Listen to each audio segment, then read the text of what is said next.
வணக்கம், welcome back to Arjun talk. 10 நாட்களில் நீங்களும் ஹிந்தி பேசுகிற சீரியஸில் இது 7வது நாள். இந்த வீடியோவில் நம்ம படிக்க போகிற டாபிக் என்னென்னா செல்ஃப் இன்ட்ரோடக்ஷன் அல்லது சுய அறிமுகம். வெளியூரில் நமக்கு தெரியாத ஏதாவது ஆள் அல்லது ஸ்ட்ரேஞ்சரை சந்திக்கும் போது எப்படி நாம் பேசிக்குவோம் அப்படிங்கிறத ஹிந்தியில் எப்படி சொல்லணும்னு தான் இந்த வீடியோவில் நாம் பார்க்க போகிறோம். இதுக்கு முன்னாடி 10 நாட்களில் நீங்களும் ஹிந்தி பேசலாம் சீரியஸில் 6 வீடியோஸ் போட்டிருக்கிறோம். அந்த வீடியோஸ் பார்க்காதவங்களுக்காக பிளேலிஸ்ட் லிங்கை நான் டிஸ்கிரிப்ஷன்லையும் மேலே தெரிகிற ஐக்கான் பட்டன்லையும் அண்ட் ஃபஸ்ட்டு கமெண்ட்லையும் பின் பண்ணுறேன். இந்த வீடியோ பார்த்துட்டு அந்த வீடியோஸையும் போய் பாருங்கள். வாங்க இப்போ வீடியோக்குள்ளே போயிடலாம். ஃபஸ்ட்டாக நாம் வெளியில் யாரையாவது தெரியாத ஆட்களை சந்திக்கும்போது அவங்கக்கிட்ட பேசுகிறதுக்காக ஃபஸ்ட்டு எதை சொல்லி ஆரம்பிப்போம்? வணக்கம். வணக்கம்னு சொல்லி ஆரம்பிப்போம்ல, அந்த வணக்கம் அப்படின்னு சொல்கிறதுக்கு ஹிந்தியில் நமஸ்கார், நமஸ்கார் அல்லது நமஸ்தே, நமஸ்தே. வணக்கம்னு சொல்கிறதுக்கு நமஸ்கார்னையும் சொல்லலாம், நமஸ்தேனையும் சொல்லலாம். அடுத்ததாக நம்மளோட பேர் என்னன்னு சொல்லி அவங்கக்கிட்ட இன்ட்ரடியூஸ் ஆகும்ல, அதுக்கு எப்படி சொல்லுவீங்க? என்னுடைய பெயர் ராமு, என்னுடைய பெயர் ராமு அப்படின்னு சொல்கிறதுக்கு மேரா நாம் ராமு ஹே, மேரா நாம் ராமு ஹே அப்படின்னு சொல்லணும். இதில் என்னுடைய அப்படின்னு வரணும்னா மேரா அப்படின்னு வரணும் ஹிந்தியில். பெயர்னு சொல்கிறதுக்கு ஹிந்தியில் நாம், ராமுனா ராமுனியை சொல்லிக்கலாம். ஸோ என்னுடைய பெயர் ராமு அப்படின்னு சொல்கிறதுக்கு ஹிந்தியில் எப்படி சொல்லுவீங்க? மேரா நாம் ராமு ஹே அப்படின்னு சொல்லணும். இதில் ராமுக்கு பதிலாக உங்களுக்கு என்ன பேரோ அதை இதில் யூஸ் பண்ணிக்கலாம்.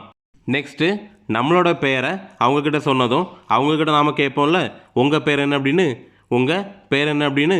அதுக்கு ஹிந்தியில் எப்படி கேட்கணுன்னா ஆப்கா நாம் கியா ஹே, ஆப்கா நாம் கியா ஹே அப்படின்னு கேட்கணும்.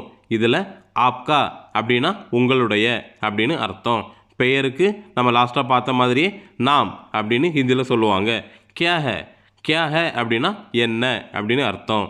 ஸோ உங்கள் பேர் என்ன அப்படின்னு நம்ம அவங்கக்கிட்ட கேட்கணுன்னா ஆப்கா நாம் கியா ஹே அப்படின்னு கேட்டுக்கலாம். அடுத்து நம்ம எங்கேருந்து வரோம் அப்படிங்கிறத அவங்கக்கிட்ட சொல்லுவோம்ல, அதுக்கு எப்படி சொல்லணும்னா நான் கன்னியாகுமரியிலேருந்து வரேன். எக்ஸாம்பிளுக்கு நான் கன்னியாகுமரியிலேருந்து வரேன் அப்படின்னு சொல்கிறதுக்கு ஹிந்தியில் மே கன்னியாகுமரி சே ஆ ரஹா ஹூம், மே கன்னியாகுமரி சே ஆ ரஹா ஹூம் அப்படின்னு சொல்லணும். இதில் மே அப்படின்னா நான் அப்படிங்கிறதுக்கு தான் ஹிந்தியில் சொல்லுவாங்க. கன்னியாகுமரிக்கு கன்னியாகுமரினே சொல்லலாம். கன்னியாகுமரி சே அப்படின்னு வந்திருக்குல்ல, அது எதுக்குன்னா கன்னியாகுமரியிலிருந்து அப்படின்னு போட்டிருக்கோம்ல, அதனால தான் கன்னியாகுமரி சே அப்படின்னு வருது. வருகிறேன் அப்படின்னா ஆ ரஹாஹூம், ஆ ரஹாஹூம். இந்த இடத்துல ஆ ரஹாஹூம் அப்படிங்கிறது எதுக்கு வருது அப்படிங்கிறத நாம் இந்த சீரியஸில் 3வது நாள் வீடியோ, அதாவது ப்ரெசன்டென்ஸ் வீடியோவில் கிளியராக எக்ஸ்பிளைன் பண்ணியிருக்கிறோம்.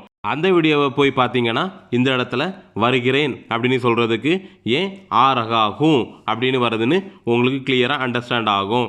இதே மாதிரி ப்ரெசன்டென்ஸில் உங்களுக்கு என்னென்ன வார்த்தைகள்லாம் உண்டோ அது எல்லாமே அந்த வீடியோவில் ஈஸியாக உங்களுக்கு புரிஞ்சிடும். நாம் எந்த ஊர்லேருந்து வரோன்னு அவங்கக்கிட்ட சொல்லியாச்சு. ஸோ அவங்கக்கிட்ட நாம் கேட்போம்ல, உங்களுக்கு எந்த ஊர், நீங்கள் எந்த ஊரை சேர்ந்தவங்க அப்படின்லாம்.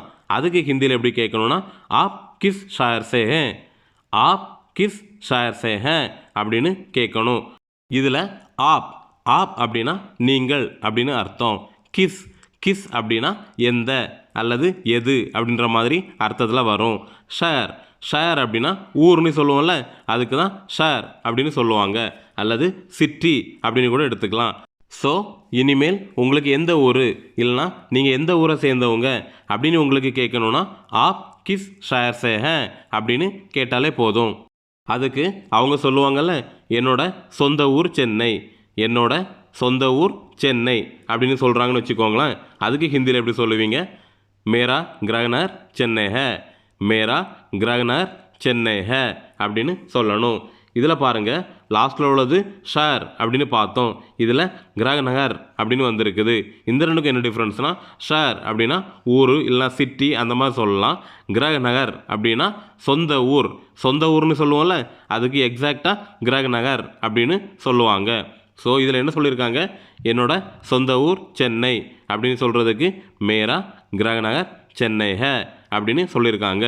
புரிஞ்சுதெல்லாம் உங்களுக்கு? அடுத்ததாக அவங்கக்கிட்ட நாம் சொல்கிறோம் என்னோடய வயசு 30, எனக்கு 30 வயசாச்சு அப்படின்லாம் சொல்லுவோம்ல, அதுக்கு ஹிந்தியில் எப்படி சொல்லணும்னா மேரா உமர் 30 சால் ஹை, மேரா உமர் 30 சால் ஹை அப்படின்னு சொல்லணும். இதில் பாருங்கள், என்னோட அப்படின்னு சொல்கிறதுக்கு மேரா அப்படின்னு சொல்லலாம். வயதுக்கு ஹிந்தியில் உமர், வயதுக்கு உமர் அப்படின்னு சொல்லுவாங்க. தீஸ், தீஸ் அப்படின்னா 30ன்னு அர்த்தம். சால், சால்னு வந்திருக்குல்ல, அது என்னன்னா ஆண்டு. சால்னு சொல்கிறதுக்கு ஹிந்தியில் ஆண்டு அப்படின்னு சொல்லணும். ஸோ என்னோட வயசு 30 அல்லது உங்களுக்கு என்ன வயசோ அந்த வயசை இதில் போட்டு மேரா உமர் 30 சால் ஹை அல்லது 30க்கு பதிலாக உங்களோட வயசை நீங்கள் இதில் போட்டாலே போதும்.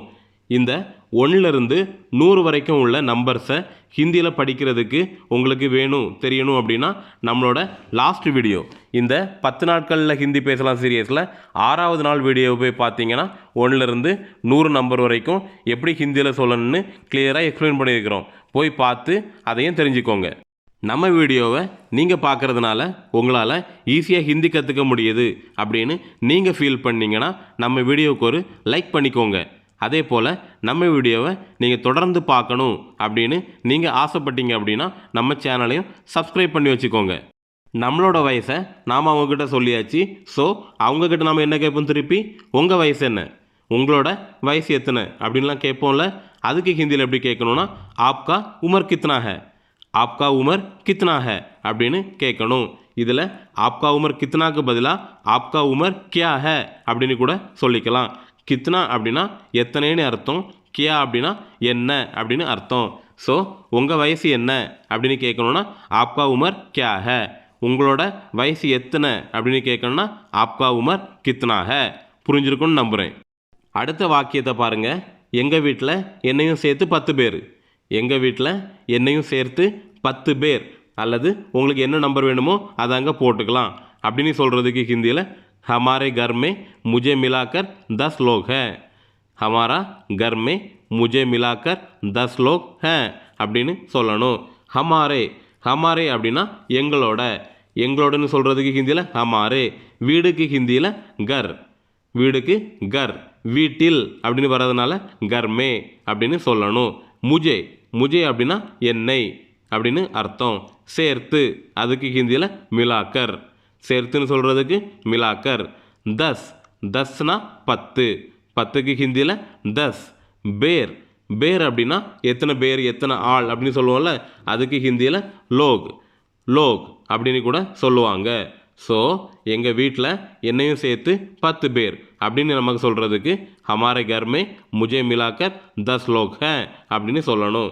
இதே இது 5 பேர் அப்படின்னா 5 லோக் ஹை அப்படின்னு சொல்லலாம். அடுத்ததாக அவங்ககிட்ட நாம் கேட்போம்ல, உங்கள் வீட்டில் எத்தனை பேர் அல்லது உங்கள் வீட்டில் யாரெல்லாம் அப்படின்லாம் கேட்போம்னு பார்த்துருக்கீங்களா. அதுக்கு ஹிந்தியில் ஆப்கே கர் மே கித்னா லோக் ஹை, ஆப்கே கர் மே கித்னா லோக் ஹை அப்படின்னு கேட்கலாம். உங்கள் வீட்டில் அப்படின்னு சொல்கிறதுக்கு ஆப்கே கர் மே, எத்தனைன்னு சொல்கிறதுக்கு கித்னே, பேர் அல்லது ஆட்கள் அப்படின்னு கேட்கணுன்னா லோக். ஸோ உங்கள் வீட்டில் எத்தனை பேர் அப்படின்னு நமக்கு யாருக்கிட்டையாவது கேட்கணுன்னா ஆப்கே கர் மே கித்னா லோக் ஹை அப்படின்னு கேட்டாலே போதும். அதுக்கு அவங்க சொல்கிறாங்க, நான் ஒரு அனாதை, நான் ஒரு அனாதை. இந்த அனாதை அப்படிங்கிற வார்த்தைக்கு ஹிந்தியில் என்ன மீனிங் அப்படின்னு தெரிகிறதுக்காக தான் இந்த ஒரு சென்டென்ஸை நான் ஆட் பண்ணியிருக்கிறேன். யாரும் ஃபீல் பண்ணாதீங்க. நான் ஒரு அனாதை அப்படின்னு சொல்கிறதுக்கு ஹிந்தியில் மே ஏக் அனாத் ஹூ, மே ஏக் அனாத் ஹூ அப்படின்னு சொல்லணும். அனாதைக்கு ஹிந்தியில் அனாத், அவ்வளோதாங்க. அதுக்கு ஆப்போசிட்டில் இருக்கிறவங்க சொல்கிறாங்க, சாரி ஃபீல் பண்ணாதீங்க, சாரி ஃபீல் பண்ணாதீங்க அப்படின்லாம் சொல்லுவோம்ல, சாரி ஃபார் த இன்கன்வீனியன்ஸ் அப்படின்லாம் சொல்லுவோம் பார்த்துருக்கீங்களா. அதுக்கு ஹிந்தியில் அஸ்விதா கேலியே கேத் ஹை, அஸ்விதா கேலியே கேத் ஹை அப்படின்னு சொல்லணும். அடுத்ததாக சாப்பிட்டீங்களா, சாப்பிட்டீங்களா அப்படின்னு கேட்போம்ல, அதுக்கு ஹிந்தியில் கானா காயா, கானா காயா அப்படின்னு கேள்வி கேட்குற மாதிரியே தோணியில் கேட்டிங்கனாலே போதும். கானா காயா அப்படின்னு கேட்டாலே சாப்பிட்டீங்களா அப்படின்னு கேட்டதாக அர்த்தம். அப்படி இல்லாமல் எக்ஸாக்ட் கொஸ்டினாக கேட்கணுன்னா கானா காயா கியா, கானா காயா கியா அப்படின்னு கேட்டால் எக்ஸாக்டாக சாப்பிட்டீங்களான்னு கேட்குறதா அர்த்தம். யாராவது சாப்பிட்டீங்களா அப்படின்னு நம்மக்கிட்ட கேட்டாங்கன்னா ஆமாம் நீங்கள் அப்படின்னு கேட்போம்ல, அதுக்கு ஹிந்தியில் ஆமாம் நீங்கள் அப்படின்னு கேட்குறதுக்கு ஹிந்தியில் எப்படி கேட்கணுன்னா ஹா ஆப், ஹா ஆப் அப்படின்னு கேட்கணும். நான் சாப்பிட்டேன், நான் சாப்பிட்டேன் அப்படின்னு சொல்கிறதுக்கு மே காயா, மே காயா அப்படின்னு சொன்னாலே போதும். நான் அப்படின்னா மே, சாப்பிட்டேன்னு சொல்கிறதுக்கு காயா. ஸோ நான் சாப்பிட்டேன் அப்படின்னு யாருக்கிட்டே சொல்லணும்னா மே காயா அப்படின்னு சொன்னாலே போதுமானது. நீ எப்போ இங்கே வந்த அப்படின்னு நம்மக்கிட்ட யாராவது கேட்டாங்கன்னா நான் போன வாரம் தான் இங்கே வந்தேன், நான் போன வாரம் தான் இங்கே வந்தேன் அப்படின்னு சொல்லுவோம்ல. அதுக்கு ஹிந்தியில் எப்படி சொல்லணும்னா மே பிச்லே சஃப்தா யஹா ஆயா, மே பிச்லே சஃப்தா யஹா ஆயா அப்படின்னு சொல்லணும். மே அப்படின்னா நான், போன வாரம் அப்படின்னு சொல்கிறதுக்கு ஹிந்தியில் பீச்லே சப்தா, வாரத்துக்கு ஹிந்தியில் சப்தா, போன அல்லது முந்தைய அப்படின்னு சொல்லணும்னா பீச்லே அப்படின்னு சொல்லலாம். இங்கே, இங்கேன்னு சொல்கிறதுக்கு யகா அல்லது இதர் ரெண்டு வார்த்தையுமே யூஸ் பண்ணலாம். வந்தேன் அதுக்கு ஆயா. ஸோ நான் போன வாரம் தான் இங்கே வந்தேன் அப்படின்னு நமக்கு ஆன்சர் பண்ணுறதுக்கு மே பிச்லே சப்தா யகா ஆயா அப்படின்னு சொன்னாலே போதும். அடுத்து நான் ஒரு கம்பெனியில் வேலை செய்கிறேன், நான் ஒரு கம்பெனியில் வேலை செய்கிறேன் அப்படின்னு சொல்ல வேண்டிய தேவைகள் வரும். அப்படி சொல்கிறதுக்கு ஹிந்தியில் மே ஏக் கம்பெனி மே காம் கர் ரஹா ஹூம், மே ஏக் கம்பெனி மே காம் கர் ரஹா ஹூம் அப்படின்னு சொல்லிக்கலாம். மே அப்படின்னா நான், ஒரு கம்பெனியில் அப்படின்னு சொல்கிறதுக்கு ஏக் கம்பெனி மே அப்படின்னு சொன்னாலே புரிஞ்சுப்பாங்க. வேலை, வேலைக்கு ஹிந்தியில் காம், காம்னியும் சொல்லலாம் அல்லது நோக்ரி, நோக்ரி ரெண்டுமே சொல்லிக்கலாம்.